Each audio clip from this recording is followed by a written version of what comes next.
What's going on, fam? This is Chris Rod World. I'm coming to you with another one. Y'all check this out. I got something called the deadly kissing bug. Y'all check this out. Now, according to the CDC, there may be a new endemic here in the U.S. We're talking about Chagas disease. Could be deadly. It's caused by an infected insect or so-called kissing bug. Seriously, the kissing bug. We want to bring in nurse practitioner Alice Benjamin to explain this. As I was looking this up a little bit, I started to squirm and itch. What is the kissing bug? So the kissing bug, it's actually the Tradamon bug. And what it is a bug that carries a parasite. So what happens is when you're bitten by a mosquito, the mosquito leaves poop behind.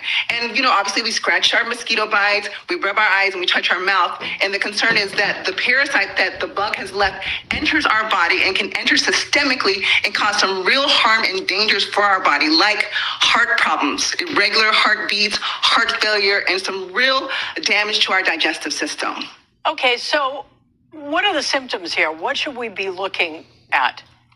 Right, and so the early symptoms can look like the flu, fever, fatigue, and body aches, and I know that worries everyone, but one of the most distinctive signs is swelling around the eye. We call that Ramona's sign, and it's not like a sty, minor swelling, it's really a significant swelling around the eye, and so those early symptoms will present, and that could be a sign, and that's the acute phase of it, and that's when it's really important, Colleen, to make sure you see a provider and get treatment, because this bug, this parasite, has the ability to, after the swelling and the fatigue and the symptoms go away, that parasite will spread through our blood system and it will nestle into very vital, important organs and cause chronic damage years down the road if we don't treat it early. Well, Nurse Alice, you mentioned a sty, but how is that different than, let's say, pink eye or conjunctivitis? How do you tell the difference there?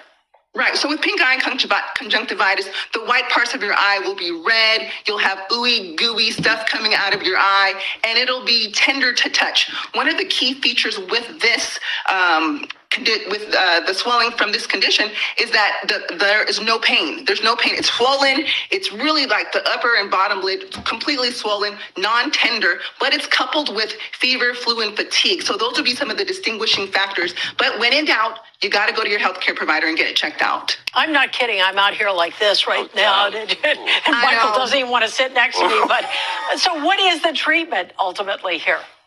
So in the acute phase, there's anti-parasitic medications. There's two of them that we can give in the acute phase. Now, here's the part that might worry people. When you have the acute phase, you need to take the anti-parasitic medication because that's when the parasite is floating around in your blood. Unfortunately, after the symptoms go away, and if we do another blood test, we won't see the parasite. We'll see antibodies in your blood. But what that means is the parasite has nestled into your organs and we can no longer cure you. And at that point, we're left at managing symptoms and treatments.